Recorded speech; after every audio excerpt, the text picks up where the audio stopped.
How many times do you think I filmed this sequence of me opening the door? I bet quite a lot.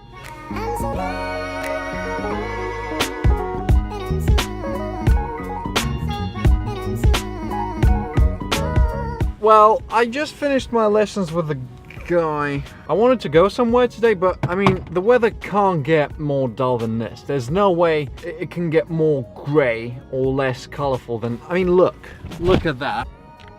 No matter how much I change the settings, you can't even see where the clouds are, because there aren't any. It's just like milk. I wanted to go out and film something now, but it just doesn't seem like it's gonna happen. I don't feel like going to like a museum or like an art gallery. I have this video idea, but I need a lens. Shall we do an equipment 101? Yeah, let's do that. This, we should make like a proper intro. Let's try this one.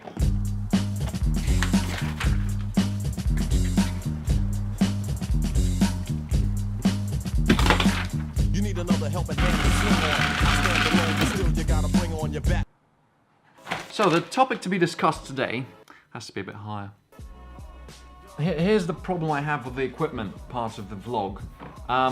What I wanted to dedicate this particular vlog to is I, as of now, own four lenses. This is the 10-18. This is the lens I use like 90% of my time. Perfect in every single way, but maybe it's not as perfect as this one. This is the 10-22 lens I've been talking about a lot. This is the lens that I kind of... Yeah, this happened, doesn't matter. This is my very cool, very fast 50mm, the nifty 50 as it is known. This is what I use to film all my cinematic kind of clips. It's very nice. Now the problem comes with this lens. This lens is perfect in every single way, apart from the fact that, well, if I switch over to it, this is what happens. This is the 10-18. This is the one that I was filming like 2 seconds ago. It doesn't even focus properly. Focus! This lens, this is the like minimum zoom that it has. If I zoom all the way in, you can probably see the inside of my body. There's at least like 1.5 meters between me and the lens. Truth be told, I only need like this amount of zoom. 2% of the vlogs. It's just these shots.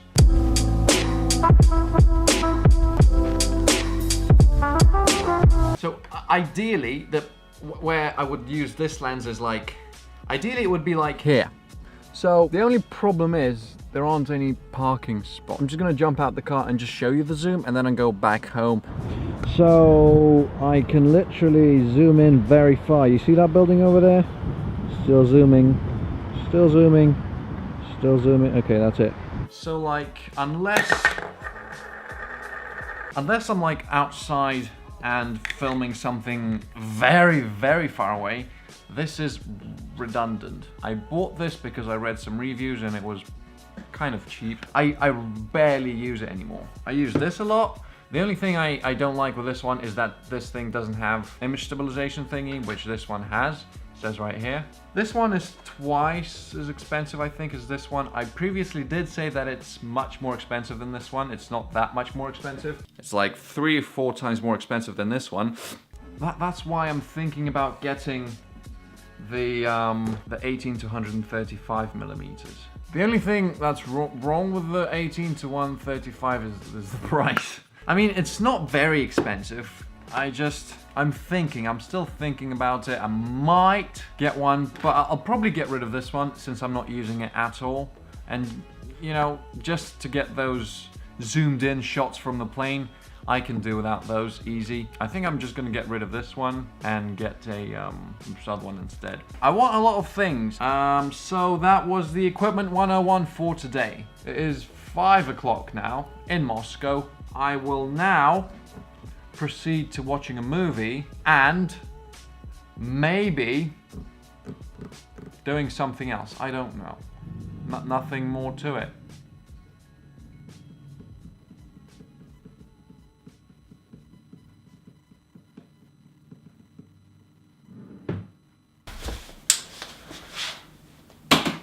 Now I'm going to this expo thing.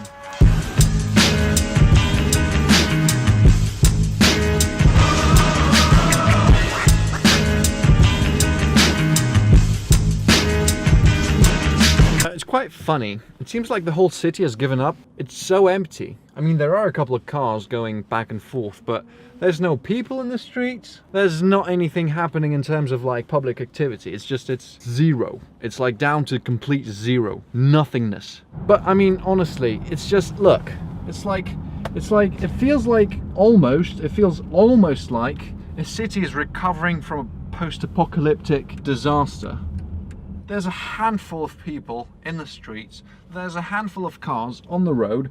The sky is ridiculous.